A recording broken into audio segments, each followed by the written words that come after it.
Hello everyone! Welcome back to Aje TV. Today, samahan ninyo ako sa isa sa pinakamaganda at pinakatahimik na lugar sa Tokyo, ang Imperial Palace East Garden. Kung naghahanap kayo ng perfect place para mag-jogging, maglakad, o mag-relax habang nag-i-enjoy ng nature at history, ito ang lugar na dapat ninyong puntahan. Tara, simulan na natin. Habang nagja-jogging ako dito, talagang mararamdaman ninyo ang fresh na hangin at ang peaceful na atmosphere. Napakalinis ng paligid, maraming puno, at napakaganda ng mga hardin. Nasa gitna tayo ng napakalaking lungsod ng Tokyo. Parang napakalayo natin sa ingay ng syudad.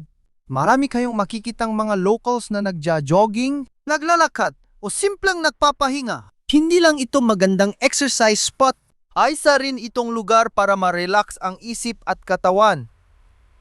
As I continue my jog, I can't help but admire the beautiful scenery around me. The wide pathways are perfect for walking and running, while the green surroundings create a calm and refreshing environment.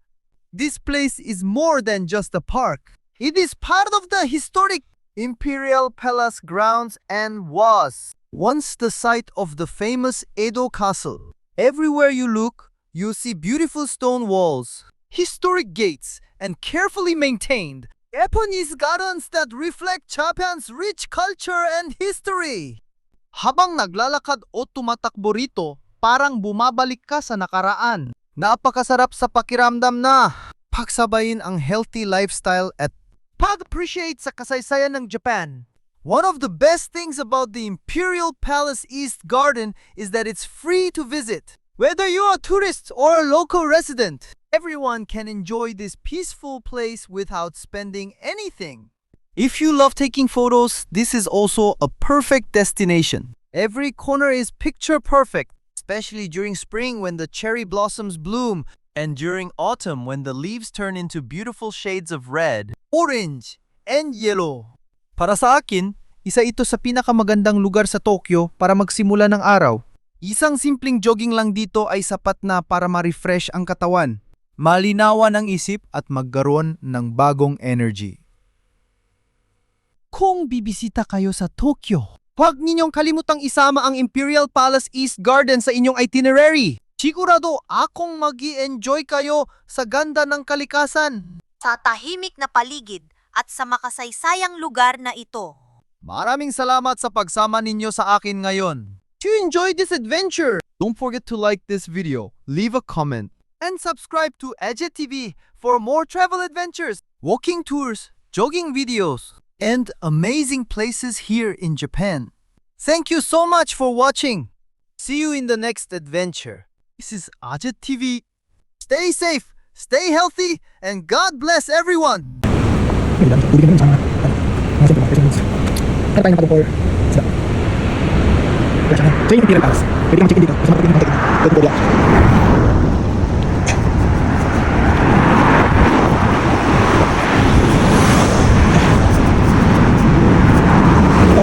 So doon pala tayo.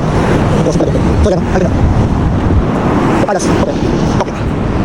Yan yun. So ito namang left side natin. Yan yung Imperial Palace. Doon. Yung mga kada 3 minutes na nakasunod. And then, may number din. Ayan. Nakasunod? Isa, may number din. Isa pa. May number din. Ito. May number din. B77. And the other one is B78. Yung mga kultura. Oh, Tiger. Ayan. Kaya mga Tiger.